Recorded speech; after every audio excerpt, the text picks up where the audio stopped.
Kentucky's Voice is your home for real news, real people, and real answers. But we can't do it without you.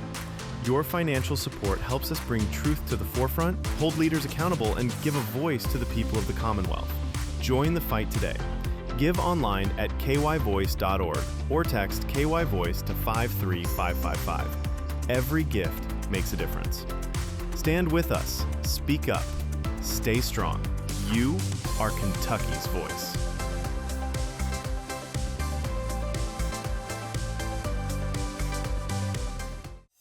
Are you ready to stand for truth? Kentucky is at a crossroads, and we need voices that won't back down. This is your moment to rise, speak up, and be part of a movement that's changing the narrative in the Commonwealth. Kentucky's Voice is calling on bold citizen journalists, fearless editors, and those unafraid to speak truth in the public square. Volunteer, intern, contribute. Scan the QR code or visit kyvoice.org to join the fight. This is more than media. This is your moment. You are Kentucky's voice.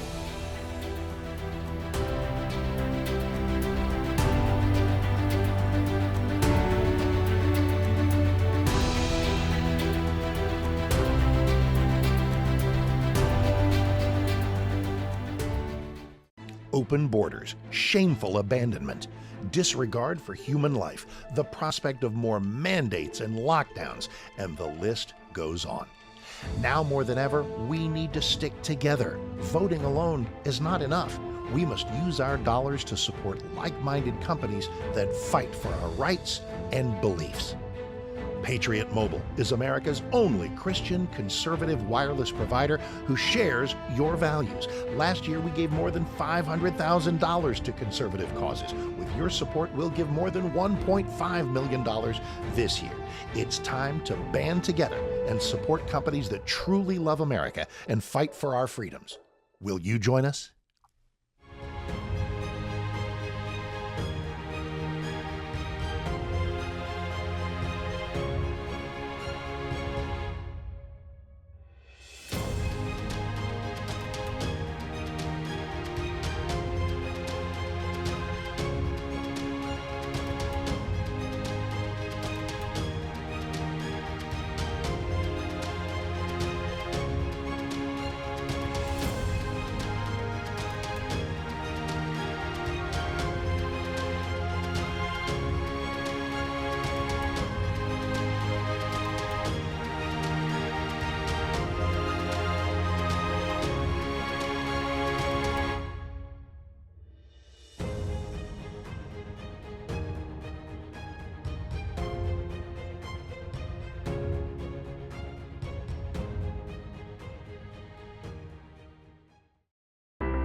Kentucky's Voice is your home for real news, real people, and real answers.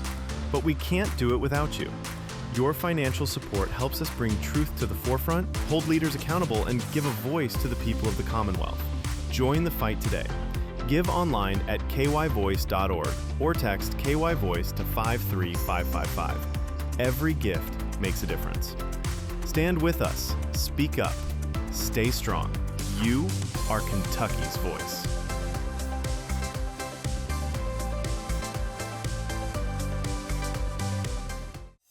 Are you ready to stand for truth? Kentucky is at a crossroads, and we need voices that won't back down. This is your moment to rise, speak up, and be part of a movement that's changing the narrative in the Commonwealth. Kentucky's Voice is calling on bold citizen journalists, fearless editors, and those unafraid to speak truth in the public square. Volunteer, intern, contribute.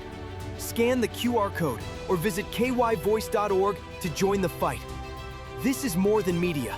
This is your moment. You are Kentucky's voice.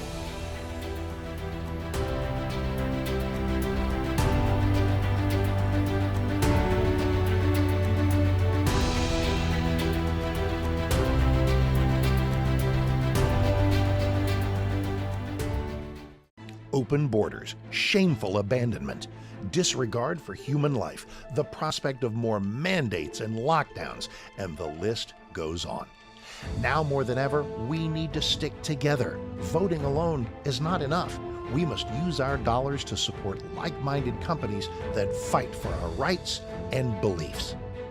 Patriot Mobile is America's only Christian conservative wireless provider who shares your values. Last year, we gave more than $500,000 to conservative causes. With your support, we'll give more than $1.5 million this year.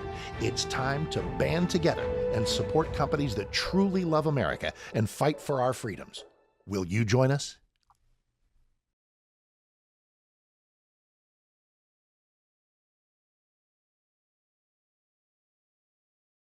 Radio, covering the latest state and local issues with Tom Fallbush, Bob Scott, and Jim Waters.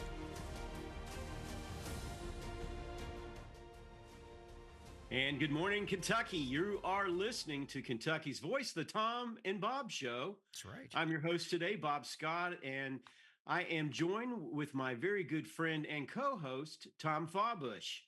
We are here. Good morning, Tom. Good morning. We are here to bring some clarity, we hope anyway, some conviction and Christian common sense to the headlines shaping our nation. That's right. If you want to join in the discussion, we invite you to text us at 502-571-0970. Again, that text line is again 502-571-0970.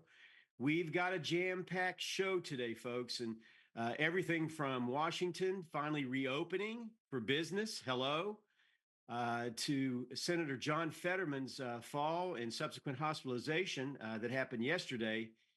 And does it reveal something politically and spiritually that's going on right now in our nation? We'll also be discussing the latest developments in the Epstein files, the disturbing rise of socialism in America, and what just happened in Dearborn, Michigan, with a Turning Point USA college student confronting cultural and religious extremism that is for sure, obviously, taking root in our cities. Let's get it on. I'm going to ask my show producer, Daniel, to play clip 0. So with all of that, I just want to tell you the country has never been in better shape. We went through this short-term disaster with the Democrats because they thought it would be good politically. And it's an honor now to sign this incredible bill and get our country working again. Thank you.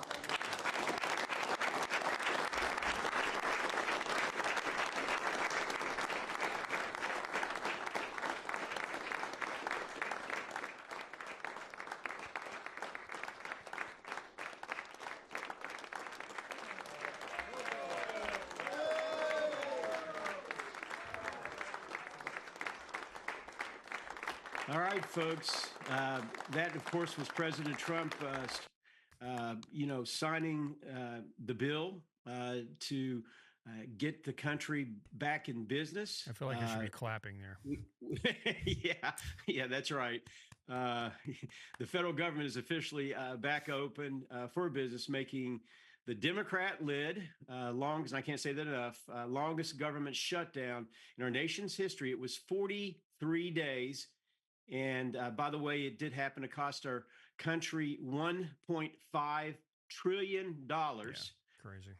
Isn't that nuts? And after many days of drama, finger pointing, and political theater, Congress has finally reached a short-term agreement to help, basically get us going again. But, the question that we all are asking is at what cost and what did we learn from the latest standoff? Tom, what are your thoughts? Well, it does seem like this, whoever is in office, whether it's a Democrat or Republican president, it generally seems to go that the president wins this battle. Whenever there's a shutdown, it's usually the Congress that gets blamed. And so whoever's, whatever party whatever the antagonist in Congress is, whether it's a Democrat or Republican entity, the president always gets away scot-free, because whenever the Republicans would do this with Obama or Biden or whoever, Republicans always got blamed, and they got very, it was almost like a dog that got hit on the nose too many times with the newspaper. They just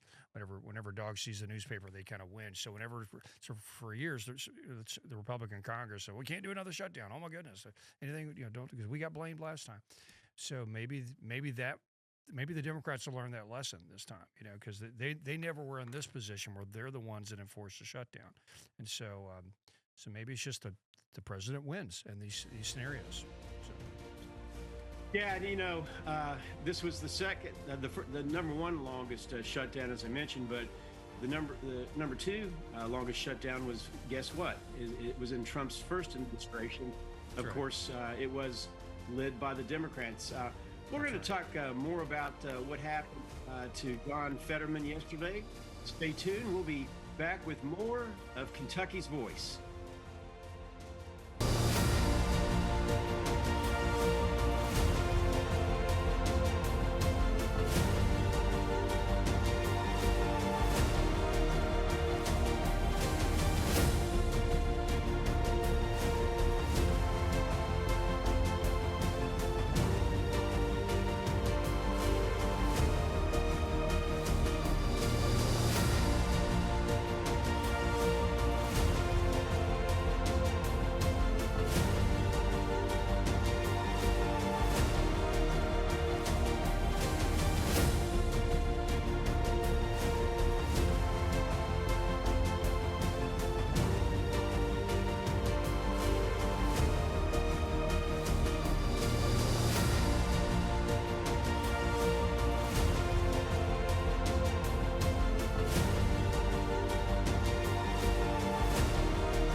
To Kentucky's Voice Radio, online at kyvoice.org. It was earlier this year in February. Fox News Alert, Pennsylvania Democratic Senator John Fetterman was hospitalized after a fall this morning. It happened near his home in western Pennsylvania. Doctors say he had an episode of ventricular fibrillation, which is an irregular heart rhythm. The spokesperson for Fetterman says he felt lightheaded after the fall, had some facial injuries, but is doing well and is being kept for observation at a Pittsburgh hospital. We wish him well. Yes, and we do wish Senator Fetterman well. He has been a very much an unexpected surprise, as far as what he has contributed to the conversation of reason. I never thought in a million years I would say that, but that's right. Yeah, it's crazy, isn't it, Tom? Yeah, he's basically a breath of fresh air, or just a breath of common sense in the Democrat Party. Because the Democrat Party has been taken so far left, it's been drugged so far left by its radical wing, its radical socialist wing, that he sort of still represents the sort of the mid-American, middle-class Democrat from the 1990s or something, and so.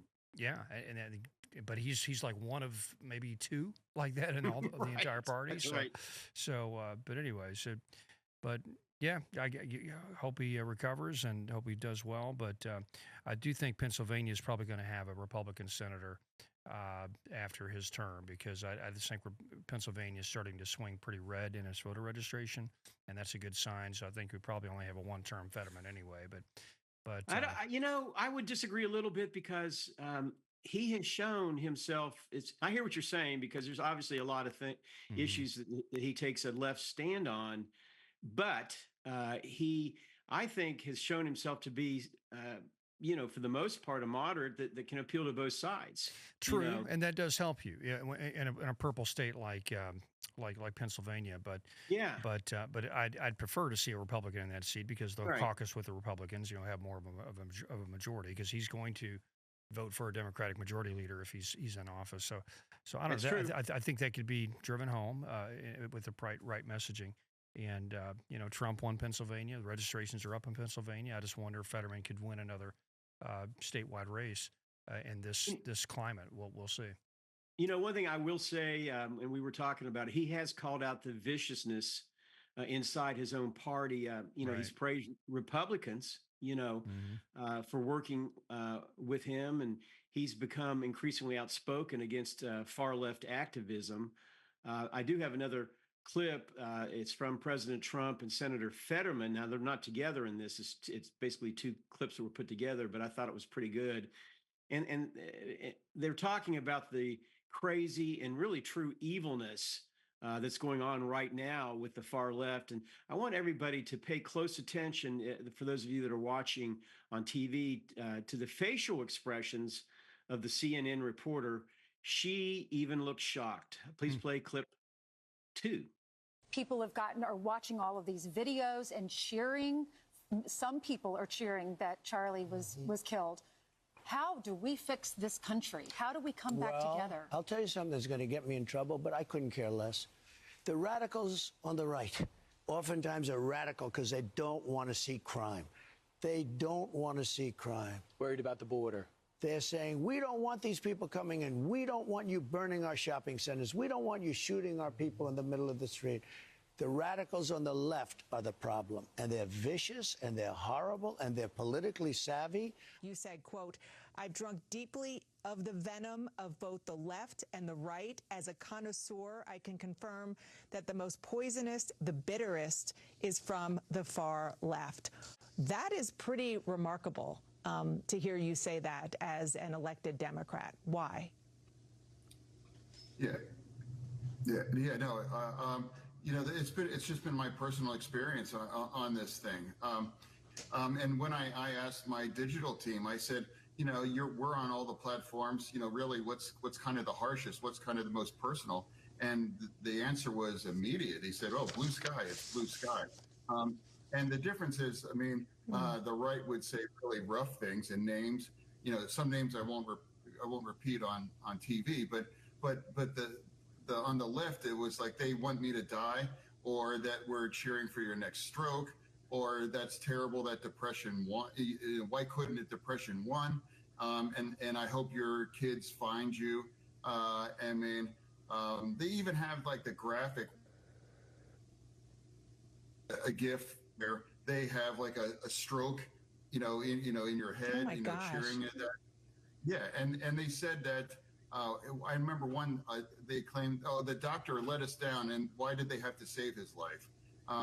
Just really, I just can't imagine. People are wishing, I wish he dies, or I want him to die. Literally cheering for a stroke. And I don't know what the kind of a place where that comes from. That's much different than just calling me a name. That's really been consistent, in that community online. Yeah, and what he said did leave the CNN reporter, who is very left. She was visibly shocked, about that. And Tom, how surprising in your mind? Well, it's a pattern. You see this, those that have been traditionally liberal, just a traditional American liberal, that those of you grew up with in the 80s and 90s and 2000s, those folks, sort of the boomer Gen Xer liberal, right? They have been totally shocked by this far left takeover of their party and of their movement. And he's a good example. Bill Maher's a good example. Look at all these former liberals that are on the MAGA now, like Tim Pool to what's the guy that there's another guy that does this on YouTube. Anyways, a lot of these YouTubers that used to be liberals. Some are even like wide open gay people. It's like they're too radical for me.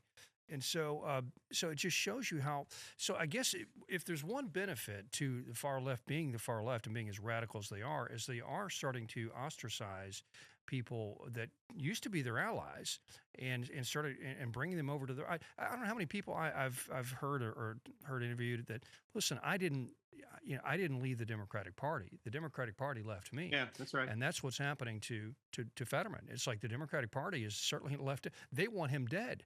We don't want him dead. We just want his ideas defeated if they're far left ideas. But they and Bob and I think you and I will resonate with this because we're both spiritual people and Christians and sensitive to sort of spiritual things. The far left is driven by some dark forces. It is demonic in nature, right? And so a lot of people say, well, a lot of these folks in these movements are just mentally ill. They're just looking at them.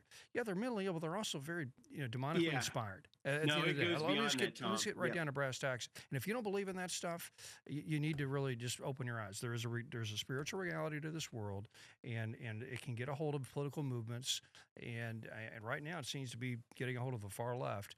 And it's destructive to the country. It's also destructive to the people involved.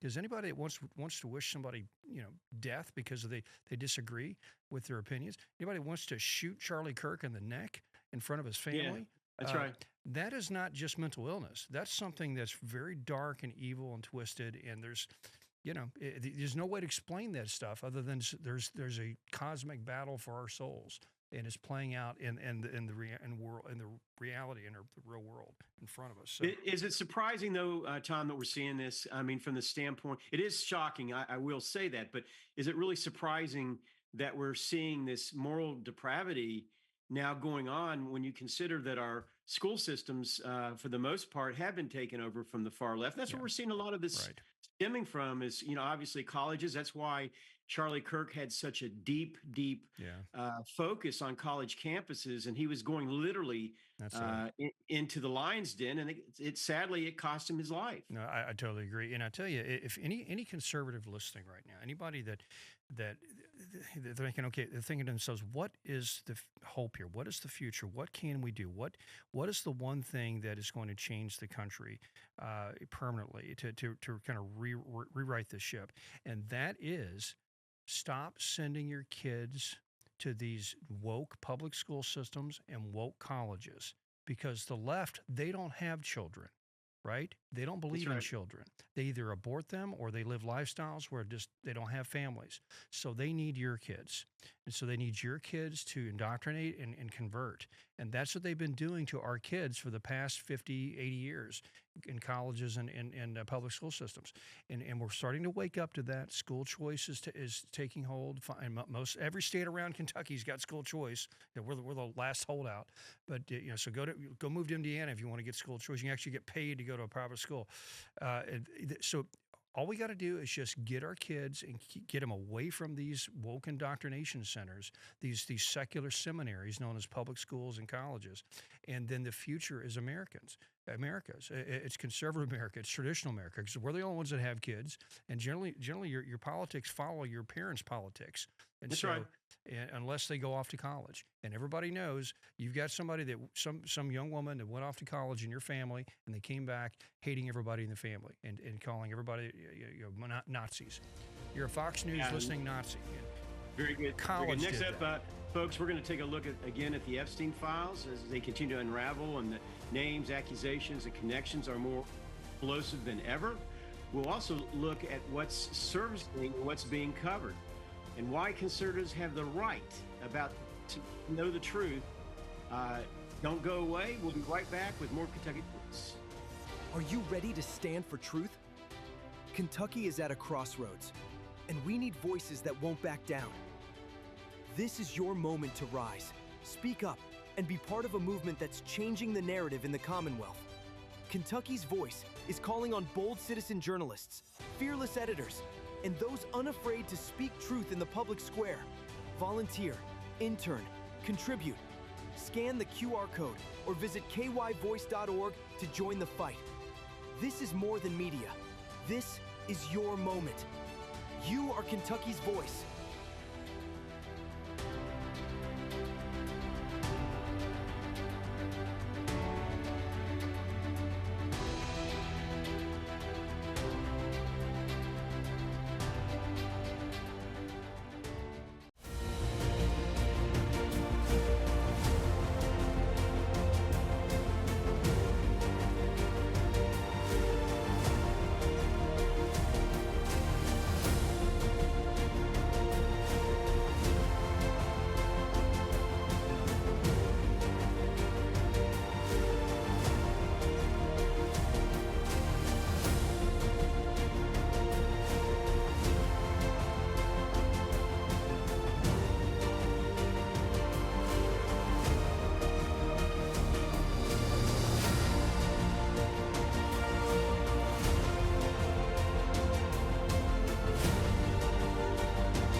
back to Kentucky's Voice Radio online at kyvoice.org.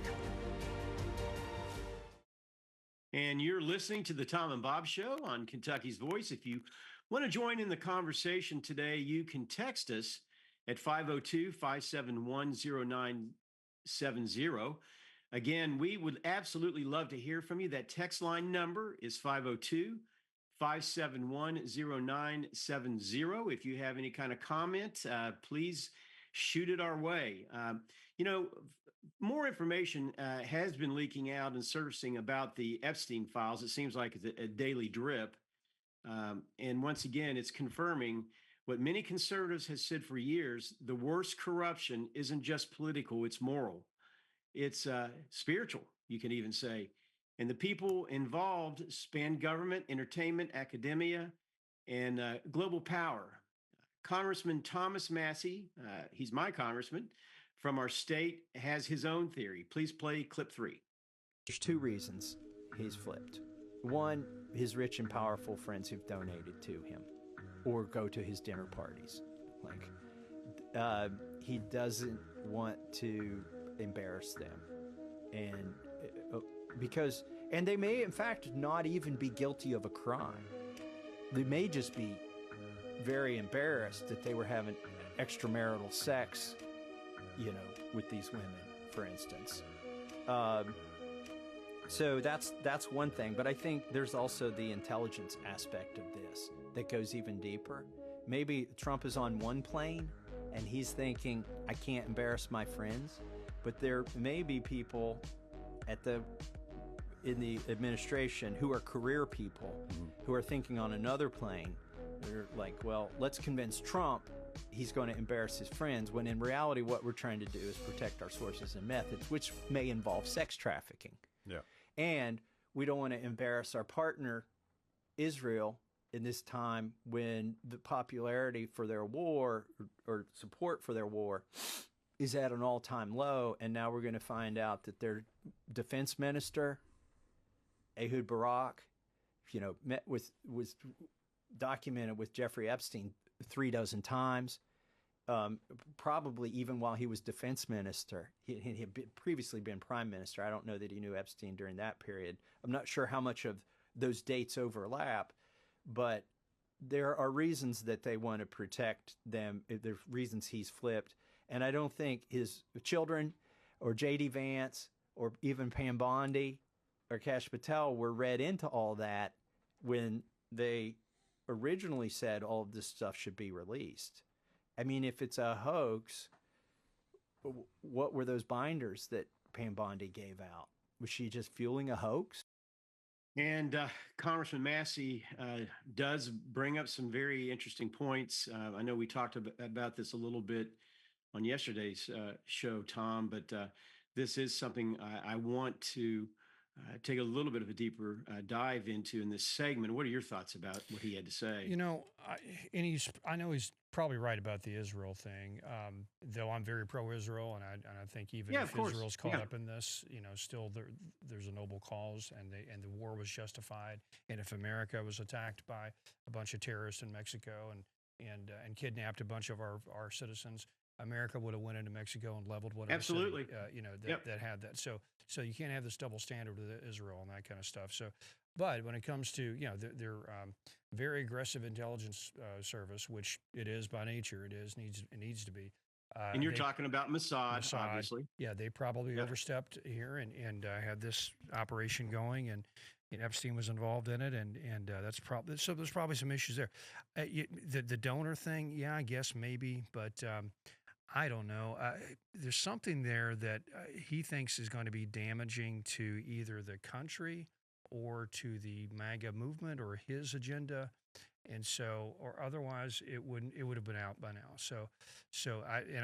We can only speculate, but it looks like Massey's forcing the hand here for this stuff to be released. I think if they get enough votes, this can be released, I believe. So. We'll see. So I don't know. I'm very. Here's at the end of the day. I'm for winning and getting the country back in track. And I do think truth is part of that. And but sometimes tactically, you have to move left or right just for whatever reason. But I don't know. I still give Trump the benefit of the doubt in most cases, but this one I kind of scratch my head and going, "Are you sure? Are you sure you said you would do this?" And now it actually looks worse right now that you're not releasing this. It looks like you're hiding something, and so that's a negative to your movement. So what's worse? Be look like you're hiding something, or to be, or maybe something that's in there that's that might be damaging. So I don't know. I'm still trying to follow all this and understand it. Yeah, and you're right. President Trump, actually, he did run on this, and he made it a point of conversation. We know early on the administration, not long after he took office, Pam Bondi, came out and said that we're going to start getting to the bottom of this, and had files on her desk that she was ready to release, quote unquote, to the press, and kind of teased them a little bit. Actually, gave a little bit of something, but as it turned out, apparently it wasn't much of anything. That they actually got. But then you see a complete 180. That's happening, and Tom, what do you think? It really terrifies powerful people, powerful institutions, so much about the Epstein case. I guess the characters involved, the people involved, I guess just being associated with it. I mean, if it is an intelligence operation and they're trying to use this method of blackmailing people or getting some sort of damaging information about them and using that as a leverage for future intelligence gathering, then maybe maybe that's what they're afraid of. It's like they've got all this damage and got all this dirt on me. I was in a bad mode 10 years ago. I went to Epstein Island and and now they've got all this on me, and I can't let that out or destroy my world, And so maybe that's the case. I don't know. Or there's another angle to this too. It could be that a lot of the victims that are implicated in this, they need to be protected as well. I've heard that's an argument that a lot of these folks are not having consent to have their names out there, and they got to protect the victims. So I don't know. I'm not a lawyer. I'd like to kind of understand it from a legal perspective as well. Yeah, I don't know. I'd want to be a lawyer in this case. Not in this case. Yeah. Exactly. Well, maybe you would, because I'd say you would pretty much total up some pretty good fees. Bob, here's another thing. Yeah, I think didn't Trump move Ghislaine Maxwell to a less intense or less secure prison or something? Yes. Basically gave her a better cell, like a more of a luxury prison. And that was Trump's doing. And so what was that about? So it's some weird stuff going on here. I don't understand it fully. And it, like I said, it's distracting. We shouldn't be spending our time on this. No. He should get through it. We've got a huge agenda to get through. Yes. We got to deport people. We've got to get the country economically on track. And we're caught up on Epstein stuff in Israel. I mean, it's just like, it is so distracting. And it needs, I'm just waiting for the Israel conversation just to die out. Doesn't seem to want to for whatever reason. Well, you said it, and I'll say it again. It can be addressed, but Trump's always been pretty good about this. As far as being plain spoken. That's right. And not afraid to get up and say the difficult things, and he doesn't care who he says it to. That's right. That's right. We have a little over a minute to go in this segment. What does it say about America right now? Yeah, well, it's world decline. It says that the right is anxious for some truth here. They want some deliverables here. That the Trump administration promised this. They were supposed to deliver it, and we don't have it. And so we should be rightfully upset. And also, Trump is singing off tune here lately. There's a few things that he said that are off, like the H-1B1 visa thing. He mentioned that to Laura Ingraham. He's okay with that now. He still wants 600,000 Chinese, students to go to universities. Which I think is insane, to prop up the university system, which is the biggest problem we have in this country. So let's keep them going so they can keep indoctrinating our children. So there's he's out of tune right now. And so, and also in the economy. I mean, we need to get focused on the economy. Great, you're a hero overseas. You're king of the world overseas. We love that, and that's great. It's exciting to watch that. But here at home, the people that are not on your team are really suffering, and they're blaming you. And so we need to win them back over. So anyway. Well, stay tuned, folks. We'll be right back with more Kentucky's Voice.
Back to Kentucky's Voice Radio online at kyvoice.org.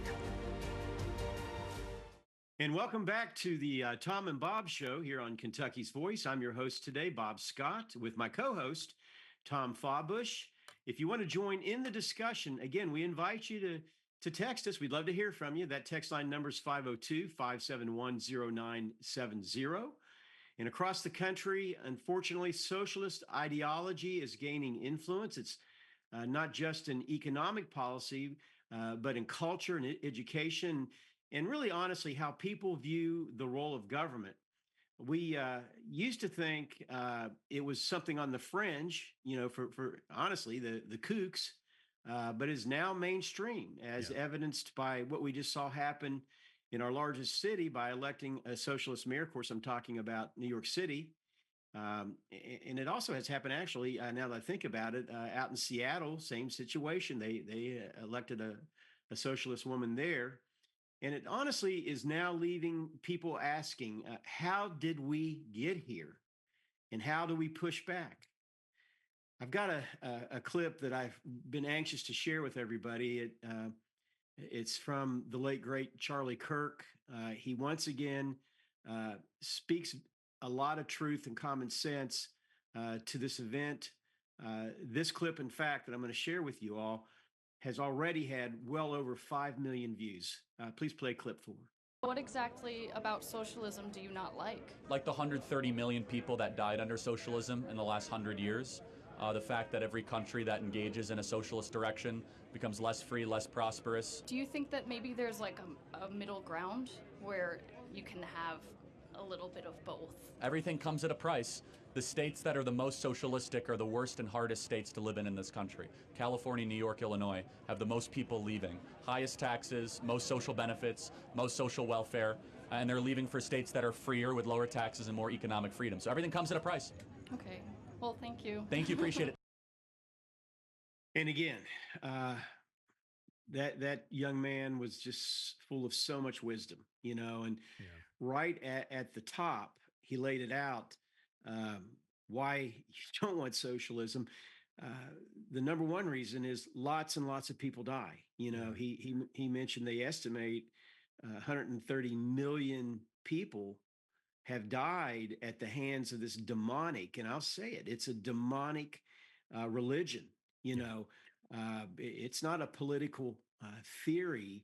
It's a religion, and they demand total adherence to it. You either bow down at the feet of the socialist Marxist, or simply put, you will be done away with. And in essence, that's what they did to Charlie Kirk. You know, he was speaking truth. Talked about it earlier in the Lion's Den, college campuses. The radical nutty left absolutely hated it, so their solution was to murder him. You know, your thoughts, Tom? Yeah. Well, at the end of the day, the socialist people that advocate socialism in this country say, well, there's a difference between socialism and communism. You're talking about communism, Bob. All those people that died. Oh, that's a bit crazy. Well, the USSR. USSR stands for United Socialist something Republics, Soviet Republics or something. So, Yeah, that's right. Socialist is in their name. You look at every major communist country, basically they have socialism in their name. And so socialism is the overall theory and thesis behind communism. And so it's not like socialism is like one step towards communism, and communism is socialism. Socialism it has communism in its ethos. So it's you can't really separate. And at the end of the day, socialism basically saying the state has sovereignty over the individual's property, and so that it can redistribute that to those that it sees in need. And of course, the communists use an oppressed narrative to justify that, and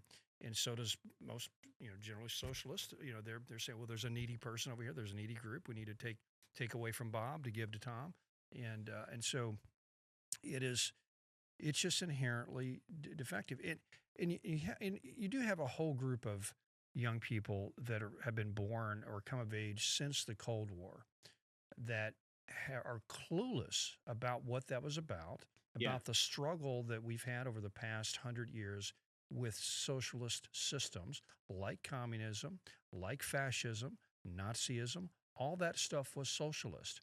And they say, oh, Nazism's on the right. That's right wing. National Socialist. That's what Nazis stand for, National Socialist. And so it was just another version of socialism. Communism was just international socialism. Fascism and Nazism was just national socialism. It was both state-heavy, state-oriented, dominating your life, rearranging the economy, killing people if they were in the way. And so that's what we had to deal with for 100 years. And these kids that have been come of age since then have not been taught that history, because the people that control the colleges and the schools, they're left of center. They don't want to even go close to that narrative, because they still believe in this Marxist narrative that we can bring utopia on this earth if we just, they just didn't do it right. Mao and Stalin and Pol Pot and all these nuts, even Hitler, they didn't do it right. We will do it right. We're better. Yeah, we're a little better people than they are. We'll figure it out. Those idiots. But yeah, everywhere it's tried, it fails. And even what you want to call just more socialist light countries. That let's say Venezuela. It is a hellhole. Well, let's just say it. Everybody's leaving. I've got Venezuelan friends in my community now because they left. It's like for Cuba. I mean, why Louisville's full of Cubans?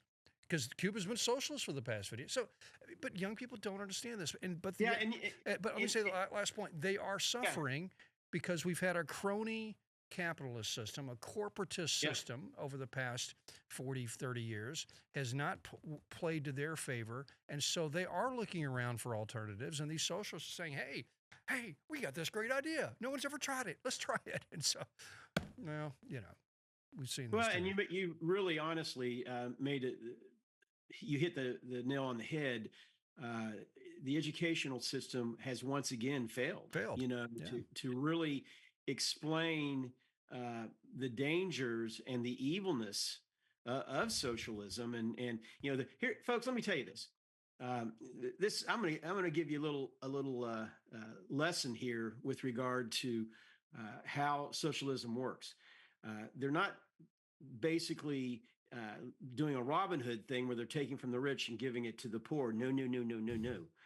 They will take it from the rich, but they're going to also take it from the poor. And guess who they're giving it to? They're giving it to their cronies that are in power with them. That's the way socialism works. That's right. It's the political elite. That's right. That are within that benefit. Win. Nobody else does. Yeah. It's that simple. Has the church failed, Tom, in teaching economic and moral responsibility? Wow, the great topic. Yes, they absolutely have. And the churches. Where is the church right now? It seems since COVID. You'd seen half the evangelical churches. They were kind of wobbly. COVID was almost like a stress test to see where the church is in America, and a lot of churches failed. And they did not stand up and speak out. Those that did are generally doing okay, but even they have smaller, congregations, just because a lot of people left church, just because we had a lot of cultural Christians that didn't show up to church, and now they could watch from home, or they had an excuse and they get out of the habit. So I don't know, whatever. Sure, yeah, the churches generally have not taught, against that system enough. And in a lot of churches, especially a lot of the mainline churches, liberal churches, they flirt with Marxism. They celebrate it. It's so you've got that going on. Then you've got a lot of the woke evangelical churches that are flirting with cultural Marxism, and so yeah, it's failed, and that's but there is a younger generation that is craving more traditional religion, and traditional perspectives and conservative perspectives, and we've got to lift them up and support them, and because they're the hope. Because I don't know, anyway, I agree. The church is and that's right. The Generation Z, who is and surveys and studies that are coming out now is clearly shown that this is a generation, praise God, that has awakened and are getting back to moral clarity, with regard. And I think a lot of men, at least the young men, young men. But I got to say this: I have two nieces, young, very young, 13, 10, 11 years old, that are right there that get it, and understand, and that now they have great parents and that are absolutely helping them, understand, but they are their own free thinkers, and I think that's what we're seeing. I think the shutdown in 2020 opened obviously a lot of eyes, but I think most importantly that younger generation. We have about a minute and a half to go. Any more thoughts? With well, part of that is too, Bob. Is just the people that are still having kids, because there is a demographic decline. We're having less and less children. I think there's about half as many Gen Ys as there were millennials, and which is just crazy. And so we're really having fewer and fewer children, and it's going to really impact the economy and a lot of things. But the people that are having kids are generally more conservative and religious. And so that could be sort of God's way or nature's way of sort of resetting a culture, because all these bad ideas that the left pushes, the end result is just less families, less people. It's death. A lot of it's just death. Yes. Let's just go out and celebrate all this lascivious lifestyles, LGBT lifestyles. It's all sterile. It's all death. And so, maybe that's what that's what we're going through. And so if we can just keep those kids out of these indoctrination campuses, the school systems, then I think we're going to be okay.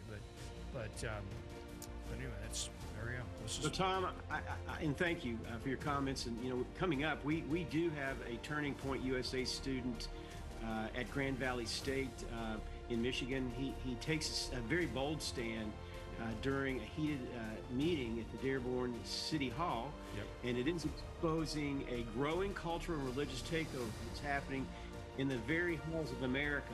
This is a big one. Stick around. We'll be right back.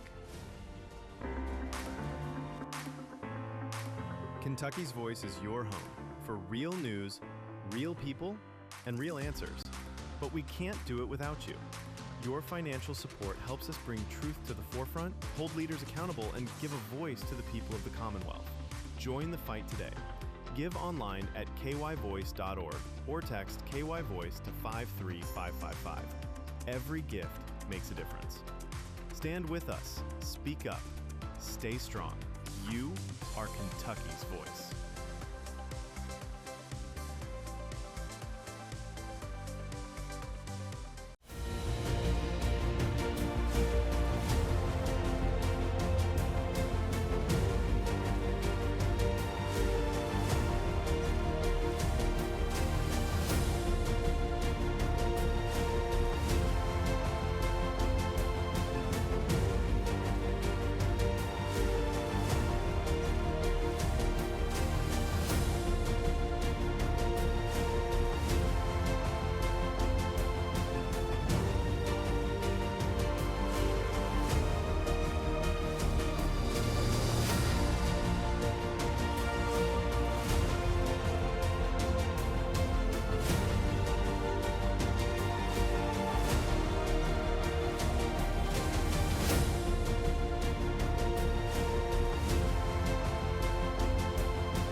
Back to Kentucky's Voice Radio, online at kyvoice.org. And welcome back to the final segment of our show today.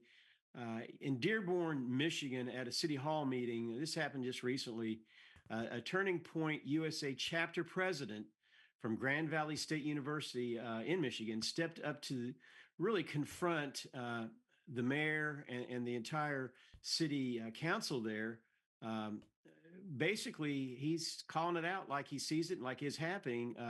They're calling it an Islamic ideological takeover that's been going on, quite frankly, for many years in Dearborn.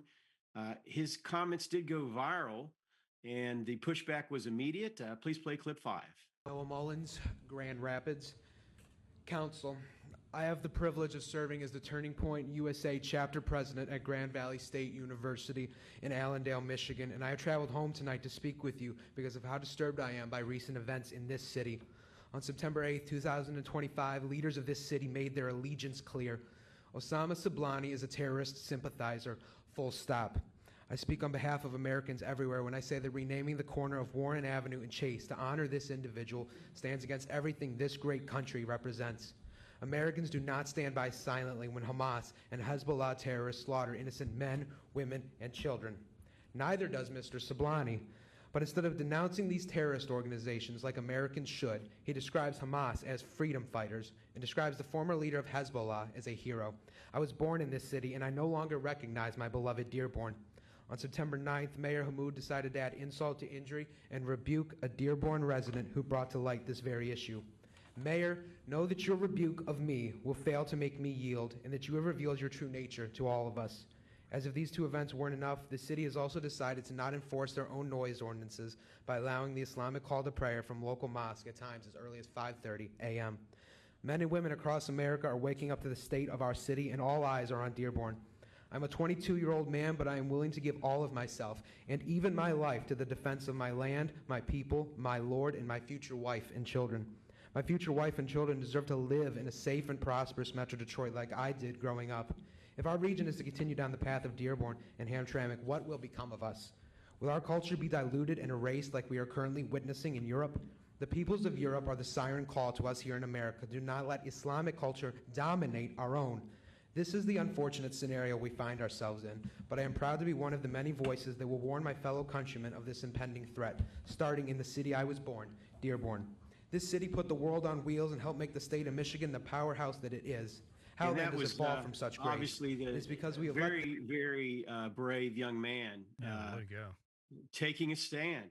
And he went on to talk about and compare this to the situation to Patrick Henry. I have but one life to give for my nation. Yeah. And that's, and I'm not here to attack Muslims. I've had plenty of Muslim friends down through the years. But there is an element in that faith and leadership, more importantly, such as the Muslim Brotherhood. They preach anything but assimilating. They want total control. That's why you see as a part of their flag the sword, and it's either assimilate and this is what's been taught, assimilate to Islam or Submit. die. Or submit. Yeah, Yeah. right. Or pay the demi tax. Yeah, I totally, Bob. I mean, this should concern every American. It's not like this is 2001, right after 9/11, where the average American wasn't really familiar with Islamic terrorism or understood it in a real deep level. Like, I remember I had friends at the time. They would say, "Well, Islam's really a religion of peace," because they were just just regurgitating what they heard off Fox News that day from the president or something. But we've had 20 years of this stuff, and we've learned the ideology of Islam and just the way Islamic culture can metastasize very quickly and very easily to something very hostile to your nation and culture. And like you said, the individual Muslim people, from some fine people, there are some fine people in that culture, very conservative people, politically, or culturally. That's right. That's right. However, you cannot separate their political ideology from the religion because it is intertwined, and so the religion calls them to basically reject a non-Muslim authority, and your goal is to eventually overturn any sort of political authority to make it submit to Islam, and that's their goal. And they're seeing, that's why you see these enclaves develop in Europe. That's why you see Sharia law, worked out amongst, these enclaves where they don't abide the local law. They just use the Sharia law courts and so it's wrong. It's wrong. And we need to push back on it. It's not that the average, average non-Muslim has a problem with Islam. It's Islam has a problem with you, with the average person. Yes. And so you can't just, so you have to react to that. And gosh, Europeans, the people in the West, we've known this lesson for 1,500 years. If you've looked at any bit of history, the onslaught of Islam onto the West has been the main narrative of Western history for the past 1,500 years, defending ourselves from a very aggressive Islamic culture. It was put on its heels in the past 200 years because of the West had its strength and its technology, but the ideology is still there, and it's vibrant again, and it's growing, and it's a threat to cultures when they allow it to come And in that's and metastasize. really part of the caliphate and the Muslim Brotherhood agenda was to, and even lie, to assimilate from the standpoint of appearing to assimilate, to the culture. And we saw with Mandami's election as the new mayor of New York City, there were lots and lots of Muslims that were on the street, right? Praying and talking very boldly. Oh gosh, let me pull up that video if we can do it. I'll find that video. That was crazy. Yeah, and they were saying a ton of inflammatory things to basically letting the shield down, and basically putting it to where we could see for the first time, or at least a lot of people. I've kind of known for many years what the agenda was because I've done some studying on it, and But for those, I think there were a lot of Americans that were surprised, if not shocked, to see what is happening. And I've got that you know, video. Just yeah, go ahead and play it. Just play it. Yeah. This is in Times Square, right after Mandani was elected. So all the faithful decided to show up and do a call to prayer. Revival in the heart of New York City. This is 25 years after 9/11.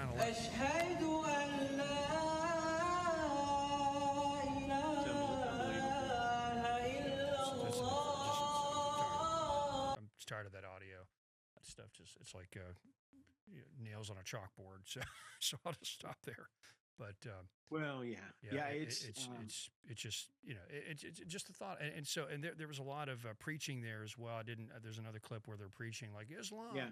Eventually, this city will become Islamic, and that's the right thing to do because Islam is good for people, and da da da. And so, granted, if you're of that religion, and I guess that's your job, just propagate that religion. You believe it, but the problem is that religion is very anti-Western to all of our key values. It doesn't. It's first of all, it's not true because I'm a Christian and I believe there's truth in the world, and the truth is Jesus Christ. And so Islam is just a cult of Christianity at the end of the day because that's where it came from. And so, but anyway, we can go down there rabbit trail. But yeah, so it's just wrong in so many ways, and you got to take a stand, folks. There isn't no in between on this. It's like, okay, is it okay to have Muslims take over your city and become a Muslim city, or is it okay, or should you push back on that? You're going to have to make that choice. And Dearborn made that choice, and it looks like they made the wrong choice, and it's why everybody's. And we did have a text that came in, Tom, and I do want to read that real quick. Going back to our Epstein segment, the texter, and by the way, thank you for texting. The Epstein story isn't going to change anything, regardless who is exposed. LBJ was never punished for his sexual misbehavior or the disaster of Vietnam. Have we as a country stopped the gossip and conspiracy for our stooped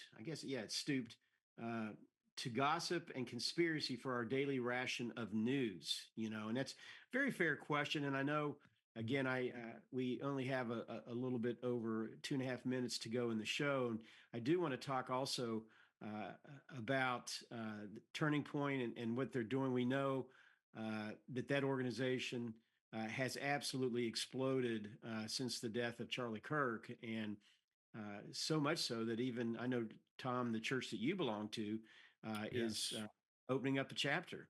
Exactly right. We're opening up the church's Evangel World Prayer Center is going to be the home of TPUSA Faith in this area. And so now it's not, you don't have to be a member of that church to attend that. This is just where they're just hosting it there. There's only 2 of these in the state. And so what TPUSA Faith is, it's another way that you can get involved with Turning Point. Turning Point, its primary focus was on college campus chapters and high school chapters, but they realized that there was a need within the church body in America to try to get them engaged politically and understand the issues that are going on. So TPUSA Faith is a way for churches and the average churchgoer, just non-churchgoer, just somebody that's concerned about these issues, can get engaged with TPUSA. And so they're going to have their first meeting on Monday at 7 o'clock at Evangel World Prayer Center, which is located at Billtown Road in the Gene Snyder. And it's just going to be an opening meeting, and it's going to be great. They're going to have curriculums that and Mr. Producer, you can put this up on the screen if you want. I've got a screenshot of that. But they're going to have some curriculum that you can start following and learning about, and great speakers they're going to bring in and events. And so we're really going to plug into Turning Point here with this program and this project and here in this city. And so this is the way you can be involved with it as well. So Monday, 7 o'clock, Evangel World Prayer Center, Turning Point USA Faith. It's its first meeting, and they're going to meet every 3 weeks roughly from there. So, Bob, back to you. Yeah, and we would obviously encourage folks to get involved with this. You've been listening to the Tom and Bob Show here on Kentucky's Voice. I'm Bob Scott, and my co-host today is Tom of the the Tom and Bob. I do want to thank you for joining us. It's always a pleasure and an honor to have you on. I want to encourage you, please stay informed, stay grounded, stay prayerful, and always stay bold in truth. See you next time, Monday on Kentucky's Voice.